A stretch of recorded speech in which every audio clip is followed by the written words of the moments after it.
En Estados Unidos, la Reserva Federal sigue su lucha por controlar la inflación, que aún se mantiene alta. La Fed quiere derrotar los aumentos sin infligir daños económicos innecesarios, que también incrementarían el desempleo. ¿Cómo se proyecta la economía para el último trimestre del año? Lo discutimos.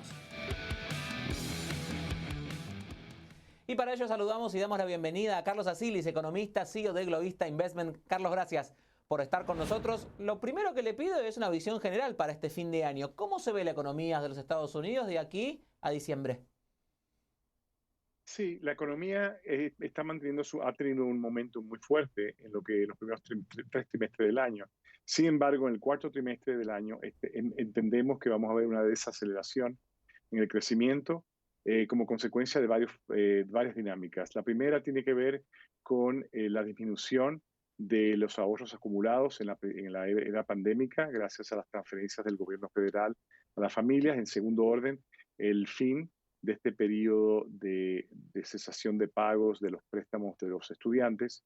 Y el tercer factor que también va a incidir adversamente sobre la economía tiene que ver con los efectos del alza desmesurada en el precio de los energéticos. Hemos visto un aumento de cerca de un 30% en el precio del crudo en los últimos 3 meses. Entonces, estas tres dinámicas van a impactar adversamente al consumo. Justamente le iba a preguntar qué iba a pasar con la inflación, si bien en los últimos meses ha ido reduciéndose un poco, tenemos este alza, sobre todo en el precio del crudo y de los combustibles, que puede llegar a demorar esos planes de que la inflación siga bajando, ¿no?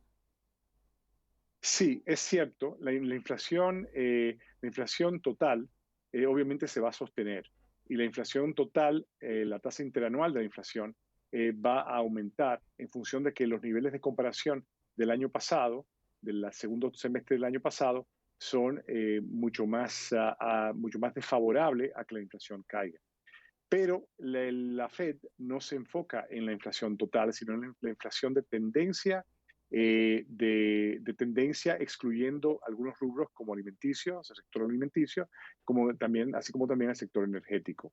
Y en ese sentido, entendemos que va a haber, y la FED así también lo compartió el día de ayer, en la reunión, ¿no? que tuvo lugar el martes y miércoles, de que la inflación, el índice de inflación que ellos monitorean, va a tener un aumento de un 3,7% en el 2023, contrario a lo que esperaban hace 3 meses, que era un 3,9%. O sea que estamos viendo una disminución de la inflación de tendencia, no total. La total, efectivamente, Iván, se va a mantener alta. Y ante ese panorama, ¿cómo pueden protegerse los ciudadanos? ¿Qué es lo mejor que pueden hacer? ¿Ser conservadores con sus gastos? ¿Buscar nuevas opciones de inversión? ¿Qué se puede hacer en este contexto? Sí, sí, en este contexto, bueno, el mercado laboral se está desacelerando de una forma sostenida, lo hemos visto en los informes de contratación de los últimos 5 o 6 meses, es más que evidente la desaceleración en los niveles de contratación de la economía, también otros subindicadores que son predictivos del momentum del mercado laboral así lo indican. Entonces, el primer orden hay que hacer una buena tarea de ciudadano común en sus empleos, para proteger sus posiciones, ¿no? en la plaza laboral. Y en segundo orden, tener cuidado, como bien dices, cautela en el patrón de gastos, aumentar el nivel de ahorros. Y en tercer orden, en el aspecto de inversión que me preguntas, Iván, pues obviamente mantener una postura defensiva. ¿Por qué? Porque históricamente la bolsa, particularmente los activos de riesgo, el mercado de valores, tiende a caer bajo presión en coyunturas donde los niveles de contratación, el mercado laboral comienza a desacelerarse. Entonces, ¿qué es lo que entendemos que va a suceder y que está empezando a suceder en los últimos meses? Le pregunto por el endeudamiento, usted recién hacía alguna referencia. ¿No es momento de endeudarse? ¿Cómo están los estadounidenses con sus deudas en este momento? Sí, no es momento de endeudarse por dos motivos. En primer orden, porque el costo de endeudarse, ¿no? El costo financiero es sumamente elevado en Estados Unidos. Es decir, la tasa de interés de las tarjetas de crédito está a niveles máximos de los últimos 5 años. La promedio estará cerca del 12%, 13%. Obviamente hay una divergencia, una dispersión muy alta. O sea que el costo financiero es muy alto, con lo cual no conviene endeudarse. Pero en segundo orden, dada esta desaceleración del mercado laboral, pues obviamente el riesgo de quedar desempleado aumenta con lo cual hay que ser precavido, hay que nutrir los ahorros ¿no? de precaución, si se quiere, ante una eventualidad de pérdida de empleo. Esos son los dos motivos principales por el cual no conviene endeudarse. ¿Dónde quedan los niveles de endeudamiento? Que me preguntaste y no lo he respondido.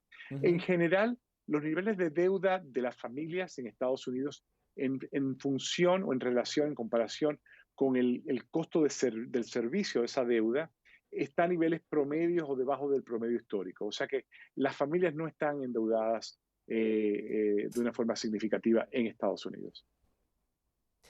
Hablemos ahora de alguna posibilidad de inversión, teniendo en cuenta que quizás alguien tenga algún dinerito que le sobre y que pueda hacer, o incluso, ¿es una buena opción tomar los fondos de retiro para tratar de hacer alguna inversión, o mejor quedarse donde uno está, el que tiene un poco de dinero, mantenerlo? ¿En qué se puede hacer pensando en alguna inversión para tratar de diversificar o de tener algún ingreso extra?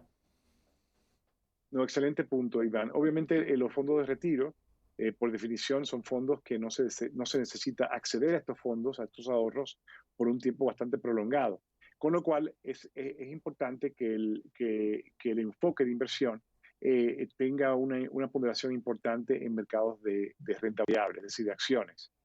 Obviamente, una cartera, como bien dice, diversificada, Iván, de empresas bastante de alta calidad, particularmente en una coyuntura donde la economía se está desacelerando, siempre conviene estar expuesto a acciones de empresas de alta calidad. Y cuando hablo de alta calidad, estoy hablando de una fortaleza de sus estados financieros importante, bajo nivel de endeudamiento, una generación de flujo de caja libre, alto, elevado, y obviamente una coraza competitiva fuerte, es decir, una posición en su mercado donde compite la empresa que sea bastante robusta. Entonces, diversificación, uno, mantener una exposición elevada en el mercado de renta variable, cuando estamos hablando de fondos de retiro, ¿no, Iván? Y el tercero, diversificación, ponderación elevada en mercados de renta variable, porque el horizonte es de largo plazo. Y en tercer orden, asegurar que la exposición diversificada a estas acciones, a estas empresas, está centrada en empresas de alta calidad, precisamente porque existe un riesgo importante de que la economía se siga desacelerando en los próximos trimestres por estos motivos que comentamos anteriormente. Por último, volvamos a la economía doméstica. Veníamos diciendo que hay que ser un poco más conservadores con los gastos y ajustarse un poquito, pero se vienen las fiestas, que es un periodo donde muchas familias gastan mucho dinero. ¿Cómo pueden encarar este periodo de fiestas las familias estadounidenses? ¿Nuevamente ser conservadoras? Sí, bueno, ¿Qué se puede hacer para tratar de pasarlo lo mejor posible? sí, bueno, buena pregunta, Iván. Es un fenómeno global, particularmente en este periodo post-pandémico, de que los seres humanos queramos reconectar con seres queridos, amigos y demás. Y es un fenómeno universal. Se ve en China, se ve en la India, se ve en Estados Unidos, se ve claramente en Latinoamérica. Y obviamente es una decisión muy personal y obviamente es importante nutrir el espíritu, con lo cual en las fiestas eso ofrece una oportunidad para celebrar esa reconexión a nivel humana. Yo diría que sí, que hay que gastar, que hay que celebrar ese aspecto humano, espiritual, familiar, de amistad, pero obviamente teniendo cautela de gastar, no se necesita tirar la casa por la ventana, como se dice, para celebrar, ¿no? Y la unión y la amistad y la familia, pero tener un poco de cautela de no sobrepasarse en los presupuestos, que los niveles de endeudamiento de esas familias al momento de gastar en la celebración de estas fiestas, pues no llegue a niveles que le lleve a niveles de deuda superior a donde están hoy.